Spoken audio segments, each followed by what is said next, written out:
उनको supreme God क्यों कहते हैं? कहते हैं भगवानों के भगवान है, मतलब आप उनसे बड़ा कोई भगवान है ही नहीं, ऐसा क्यों? क्योंकि वो सब रसों को अपने में समा के प्रकट हुए। जैसे राम जी है, राम जी मर्यादा में ही रहेंगे। राम जी की अपनी बहुत सारी मर्यादा है। कहते राम जी जब चलते थे तो एक हाथ के बराबर इतनी ही नज़र रखते थे, उससे आगे नहीं लेकर के जाते थे। भगवान नरसिंह जब पैदा हुए तो वो एकदम क्रोध रूप में आए। वामन जब आए तो कुछ समय के लिए आए, दान लेने आए, लेकर के चले गए। पर कृष्ण जब आए तो वो सब रंगों को साथ लेकर के आए। जब उनको गंभीर होना है, सीरियस होना है, तो वो कुरुक्षेत्र की भूमि में एकदम सीरियस हो गए। युद्ध लड़ना है तो साम दाम दंड भेद अपनी रणनीति बनाई और उसको पूरी सीरियसनेस के साथ निभाया। लेकिन वहीं जब कृष्ण ब्रज में है तो कहाँ उनमें सीरियसनेस दिखती है? मस्ती है, मौज है, आनंद है, खुशी है, नाचना है, गाना है। तो हर एक, इसलिए भगवान कृष्ण को 64 कलाओं का अवतार कहा जाता है। सबसे ज़्यादा, जैसे भगवान में अलग अलग कलाएं होती है, तो भगवान कृष्ण में सबसे ज़्यादा 64 कलाएं मानी जाती है। वो उनमें है, वो और किसी में, इसलिए वो पूर्ण अवतार हैं, पूर्णता है। सच्चाई, सत्य की बात आएगी तो वो पूर्ण होंगे। झूठ भी बोलेंगे तो पूरी पूर्णता से बोलेंगे उनका झूठ भी सच है। जैसे भागवत में एक श्लोक आता है मिट्टी खाने का, जब भगवान कृष्ण ने मिट्टी खाई जी। तो जब मिट्टी खाते तो यशोदा मैया ने पूछा तूने मिट्टी खाई? तो भगवान कृष्ण ने कहा नाहम भक्षित वानम्भ सर्वे मिथ्याभिसंशिना। तो इस संस्कृत के श्लोक का मतलब नाहम, नहीं खाई। अब किसी ने कहा ये तो झूठ बोल दिया कृष्ण ने, लेकिन फिर शास्त्रकारों ने कहा अब हम दिखाते कैसे उन्होंने झूठ में भी सच बोला।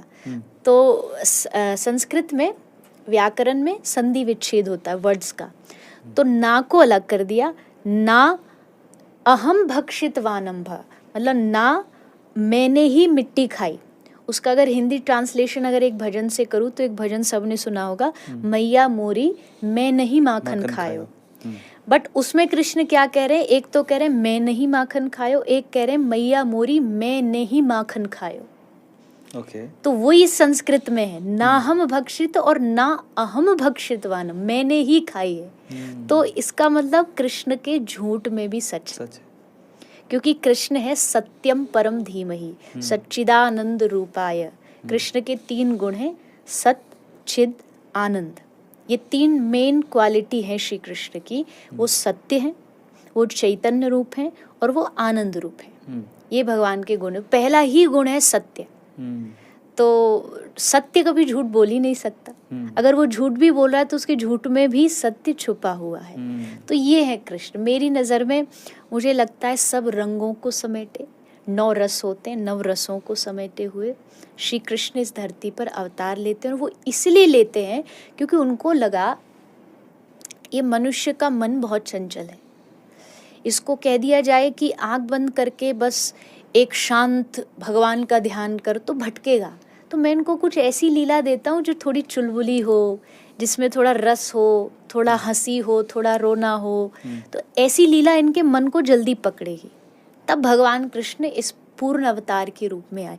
महावीर आए, बुद्ध आए, लेकिन उनके एक एक गुण हैं कि बुद्ध इसी रूप में बैठे रहेंगे। पर कृष्ण के सब गुण हैं, वो ध्यान भी करते हैं तो वो नटखट लीलाएं भी करते हैं। यही कारण है कि भगवान श्री कृष्ण को पूर्ण अवतार भी कहते हैं और सब अवतारों में सबसे उच्च जो दर्जा है वो मिला है। पर आपने कहा कि वो साम दाम दंड भेद हर तरह की कला में निपुण थे जी। मुझे एक बड़ा एक योद्धा याद आ रहा है महाभारत का, बार्बरिक, जिनको खाटू श्याम जी भी कहते हैं। ऐसा कहा जाता है कि उनसे बलवान योद्धा कोई था ही नहीं। उनके पास जितने वरदान थे वो युद्ध को, पूरे महाभारत के युद्ध को जो 18 दिन चला वो 18 मिनट में ख़त्म कर सकते थे जी। फिर भी भगवान श्री कृष्ण ने, कई बार कई लोग ऐसा बोलते भी हैं कि 18 मिनट के युद्ध जो ख़त्म हो सकता है तो 18 दिन तक चलवाया भगवान श्री कृष्ण ने, अपने आप को भगवान साबित करने के लिए या श्रीमद् भागवत गीता लिखने के लिए, और बार्बरिक का सिर मांग लिया। नहीं, पहली बात तो भगवान को अपने आप को सिद्ध करने की कोई ज़रूरत नहीं है, और वो भी हम जैसे लोगों के सामने तो बिल्कुल भी नहीं। भगवान भगवान है और उनकी लीला भी उन्हीं के ही द्वारा समझी जा सकती है, कोई और नहीं समझ सकता। भगवान कह रहे विधि का लेख कोई नहीं टाल सकता। जो ऑलरेडी लिखा है, मतलब लिखा कि क्या, किसका लिखा है, कि हमारे कर्मों का जो लिखा है, उस आदमी की उस युद्ध में मृत्यु होनी है, वो लिखी है। अब उसको आप लाख बहाने दे दीजिए कि 18 मिनट में ख़त्म हो सकता था, 18 सेकंड, बिल्कुल भी नहीं।